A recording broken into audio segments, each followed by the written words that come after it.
Hello, my name is Gavin Bizzuto, and I am going to be presenting on the effect of the mind diet on the prevention of dementia.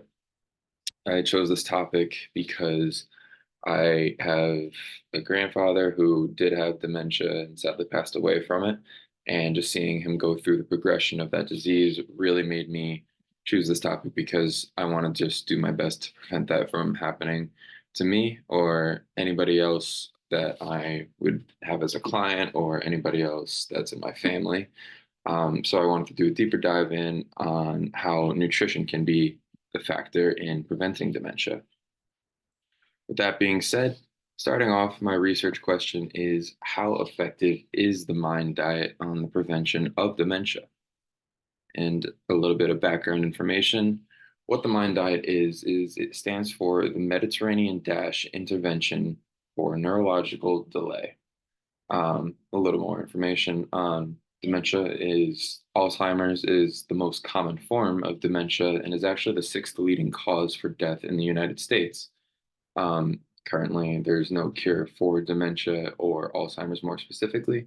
So all we really have on our side is prevention, and nutrition can be a really big factor in preventing dementia. So in just 2020 alone, $305 billion worth of care went to Alzheimer's, just Alzheimer's alone, not even other forms of dementia. So it's clearly a massive issue, and doing our best to prevent this can not only save the United States money, but prevent cognitive decline in the population of our country and other people. Um, Previous research has shown that a diet high in antioxidants were related to increased cognitive function. These antioxidative foods would be things like, berries, um, dark chocolate, dark leafy greens, and even some anti-inflammatory foods were found to increase cognitive function, like pure olive oil and those dark leafy greens, vegetables, fruits, etc. A little bit more background information. Both the Mediterranean and DASH diet by themselves and previous research were shown to reduce risk of Alzheimer's and increase cognitive function. The Mind diet does the job of combining both the Mediterranean and DASH diet with selected modifications based on the most significant evidence from both diets. What that means is basically both diets have factors in and of itself that can play into the prevention of cognitive decline. More specifically, like I said right before, it's the antioxidative properties and the anti-inflammatory properties of these diets. Um, so what the Mind diet does is it picks and chooses pretty much the most beneficial factors of each diet and combines them into one diet just to see how much we can actually prevent cognitive decline in older adults.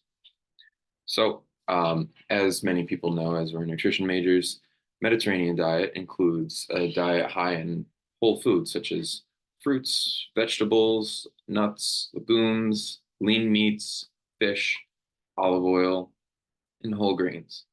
The DASH diet includes pretty much all the same, but with specific limitations on sodium, added sugar, and saturated fat. Another important thing to note that I didn't actually write here is that the Mind diet, while it takes specific parts of both of the diets and combines them into one, it also does the job of limiting other certain food groups, such as sodium, added sugar, saturated fat. Um, and in the methods of the studies that I looked at, they did allow for some leniency in the diet of the Mind diet that the subjects were following, but it was sort of like, you can have fried food just once a week in moderation, or you can have something like chocolate like twice a week, or red meat like 2 to 3 times a week, but really just putting an emphasis on the limitations of those types of food. Um, yeah. So a little more into my methods. PubMed was the main database that I used because it provides relevant and up-to-date information from very credible sources that have been peer reviewed. I looked at primary research regarding the Mind diet on the prevention of dementia and Alzheimer's. Inclusion criteria included studies completed in the last 10 years, so from 2015 to 2024. Um, the studies had to look at both the Mediterranean and DASH diet with an intervention. The studies looking at specifically cognitive function related to dementia in older adults, and of course, studies that were written in English had to be included or were included. Exclusion criteria were pretty much just the opposite of what I just said. Studies done over 10 years ago, so might be a little less relevant, or we might have more specific and more in-depth information now than we did 10 years ago.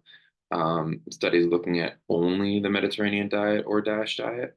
So initially, I was going to do this study on just the Mediterranean diet, but when I found out about the MIND diet, it seemed to be a little bit more specific to what I was trying to accomplish.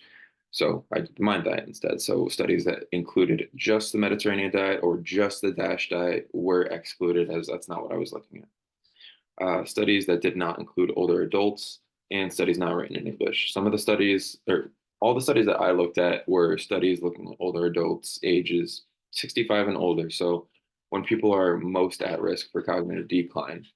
Um, so some of the studies looked at adults that were like 37 years old. So they're not too much at risk for cognitive decline.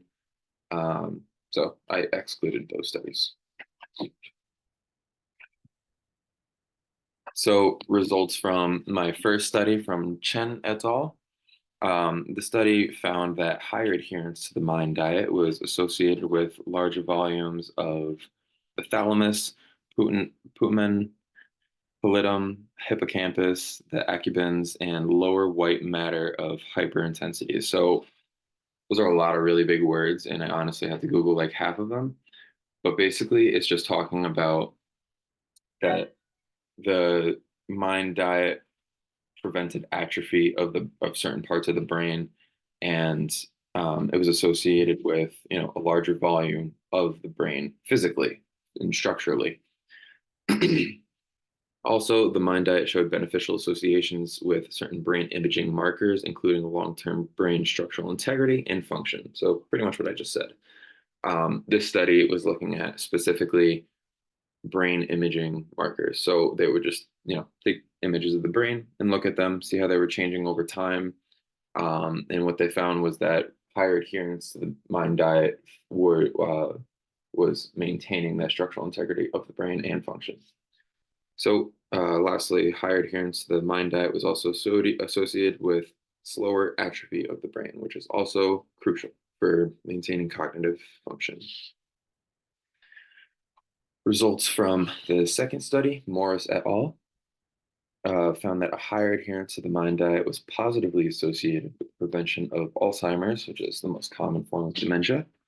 It was estimated, this isn't like hard facts or anything, but it was just an estimation based on their results that it was a 53% reduction in risk of Alzheimer's for people greatly adhering to the MIND diet, and around a 35% reduction in Alzheimer's for those who didn't follow it as well as they could have, which I found this statistic to be extremely interesting because while there's obviously a greater benefit to fully following the MIND diet to a T, even just a slight adherence to the MIND diet found a significant reduction of 35% in reduction in risk of Alzheimer's. So even if you don't, even if you like 50-50, kind of half-ass the diet, you're still getting a pretty significant reduction in risk of coming down with any cognitive decline.